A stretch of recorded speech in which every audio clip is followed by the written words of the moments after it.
Toshi Sharma ji, America से। राधे राधे। जय श्री राधे महाराज जी, आपके चरणों में कोटि कोटि नमन। महाराज जी, मैं अमेरिका में रहकर आपका सत्संग सुनती हूँ और उससे मेरा कल्याण हो रहा है। मैं सतमार्ग पर चल पा रही हूँ। आपका बहुत बहुत धन्यवाद। हे श्री कृष्ण, इस जन्म में आपकी गुरु कृपा पाने के लिए एक साधक को क्या करना अनिवार्य है और साधक दूर रहकर भी गुरु सेवा किस प्रकार कर सकता है? पहली बात तो हम अपने आप को इस भाव में लाएं कि श्री कृष्ण ही सिर्फ मेरे हैं और मैं सिर्फ श्री कृष्ण के हूँ। पहला सूत्र। अगर आपको भगवत प्राप्ति करनी है तो ये मन में अपने बैठाना है कि श्री कृष्ण के सिवा मेरा कोई नहीं है।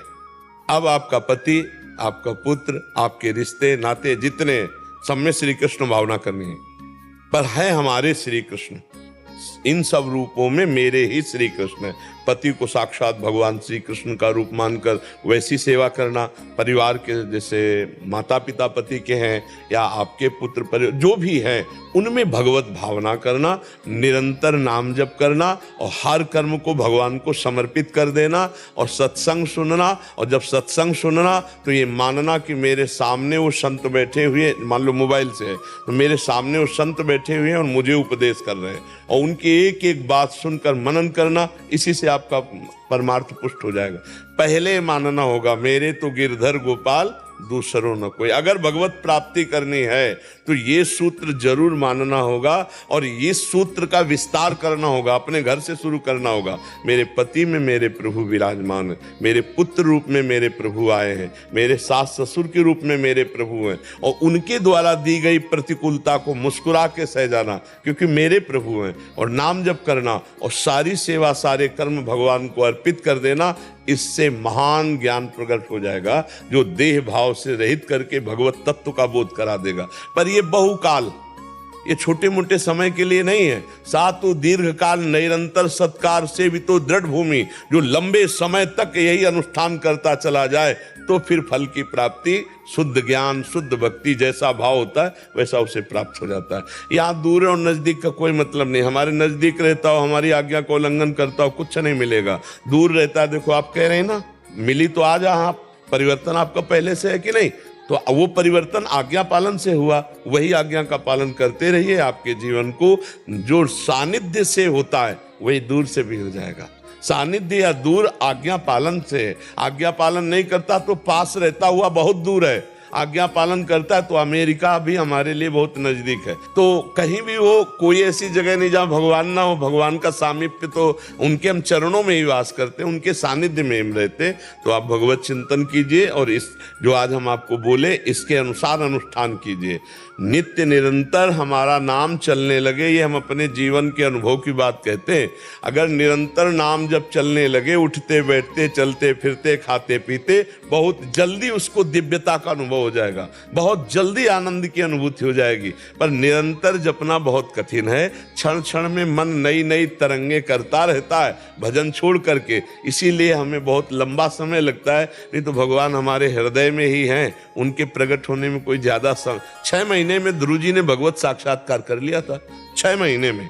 और यहाँ 6 जन्म व्यतीत हो जा रहे हैं, इसीलिए कि हम एकाग्रता नहीं कर पाते, हम भोग नहीं त्याग पाते, हम भगवान की आज्ञा के अनुसार कर्म नहीं कर पाते, हम मनमानी आचरण बन जाते हैं। जिससे जैसे चलनी में हम गाय दुहे तो दूध पीने को नहीं मिलेगा, चलनी में गैया दुहे और दोष दैव को दे, हरि गुरु कहो न माने अपनो ही फल ले। तो अगर हम संयम पूर्वक चलें, चरित्र पावन करके चलें।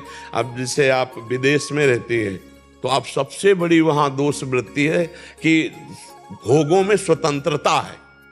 हमारे यहाँ भोगों में शासन है, कानूनी और धार्मिक दोनों। और बाहर हमें ऐसा, हम गए नहीं पर हमने सुना है कि वहाँ भोग की स्वतंत्रता है। आप स्वेच्छा से मनमानी भोग भोग सकते हैं, कोई शास्त्रीय मर्यादा या कोई ऐसा कानून नहीं है। ऐसा है क्या? तो अब जहाँ स्वेच्छाचार है, भोगों की स्वतंत्रता है, वहां रहकर साधना कर पाए, बहुत बड़ी बात भगवान की है। भगवान ने बड़ी कृपा की कि आप ऐसे जगह में रहकर, और बहुत से हजारों लोग विदेश में रहकर भारतीय पद्धति से साधना कर रहे हैं। तो बस हमारे यहाँ भगवत प्राप्ति में सबसे बड़ी जो आवश्यकता है वो चरित्र के पावनता की आवश्यकता है। अगर आप व्यभिचारी चरित्र के हैं तो हमारा शास्त्र कहता है कि फिर भगवत प्राप्ति में बाधा पड़ जाएगी।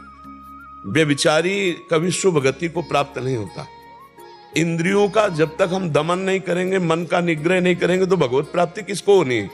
इन्हीं से तो होली है। इंद्रियां बेविचारी, मन जो है अपने आप गंदे आदतों में जाता है। तो आप विदेश में रह करके ये सावधानी रखें, चरित्र को संभालें, नाम जप करें, सारे आचरण भगवत अर्पित करें, परिवार को भगवान का स्वरूप माने, इसी में आनंद की अनुभूति हो जाएगी। संजय सिंह जी उत्तराखंड से, श्री हरिवंश गुरुदेव। गुरुदेव, मुझे माला करते समय 2 दिक्कतें आती हैं। मैं आपकी बताए गए तरीके से गुरु मंत्र जपता हूं तो मुझे पूरा मंत्र दिखाई नहीं देता। महाराज जी, इसमें समाधान? जब तक मलिन अंतःकरण है तब तक मंत्र का साक्षात्कार थोड़ी होता है। तो हमको अक्षर शब्द सुनाई दे, इस पर ध्यान दो। जैसे हमें राधा जपना है तो राधा राधा हमें पहले सुनाई दे, जबान से रटे और श्रवणेंद्रिय से सुने। धीरे धीरे जब अंतःकरण पवित्र होगा, देखो अंतःकरण में बहुत सी वासनाएं भरी हुई हैं, अनेक जन्मों की भरी हुई। मतलब अनेक जन्मों का मतलब है संख्या में नहीं कह सकते कि लाख जन्म या करोड़ जन्म। जब से सृष्टि हुई चित्रगुप्त के द्वारा इसी मन रूपी फाइल में सब चित्र सहित अंकित है। और जब शुरू करते हैं एकाग्रता पूर्वक, तो देखो चित्र आने लगते हैं, काम के, क्रोध के, लोभ के, मोह के, अहंकार के, सब ये चित्र आने लगते हैं। और जितना हम जप करते जाएंगे उतने गंदगी निकलती जाएगी। और जो साधक ये रहस्य नहीं जानता वो समझता है ऐसे तो इतना मन गंदा नहीं होता, लेकिन जब हम जप में बैठते हैं तब बहुत गंदा आता है। गंदा आता नहीं है, वो आपका मन निर्मल होता है। धीरे धीरे धीरे धीरे दीर्घ काल तक निरंतर सत्कार पूर्वक जब हम नाम या मंत्र जपते हैं तब हमारा काम होता है, तब हमको मंत्र का साक्षात्कार होता है। मंत्र साक्षात्कार, मंत्र के अधिष्ठात्र देवता, जैसे राम राम जपो तो राम जी, श्याम श्याम जपो तो श्याम। जब सामने ललित त्रिभंगी वो विराजमान हो, दिव्य तेजों में अक्षरों से मंत्र, फिर जपना नहीं होता, वही छा जाता है, दिमाग में छा जाता है। अभी प्रारंभिक स्थिति है, हम उसको अभ्यास में लाएं। अभ्यास योग युक्त चेतसा नान्यगामिना, हम ऐसा अभ्यास करें कि हमारा चित्त नाम और मंत्र से अलग ना होने पावे। अब ये अभ्यास करते करते फिर जो प्रकाश होगा उसमें मंत्र का जो दर्शन होगा, मंत्र के अधिष्ठात्र इष्ट का दर्शन होगा, सिद्ध हो गए। तो अभी साधक अवस्था में हमको बहुत लंबा युद्ध करना है। बार बार काम आएगा, क्रोध आएगा, लोभ आएगा, मोह आएगा, अंदर की वासनाएं छुपी हुई निकलेंगी, उन सबसे हृदय में जलन होगी, व्यथा होगी, हमें उसे सहना पड़ेगा।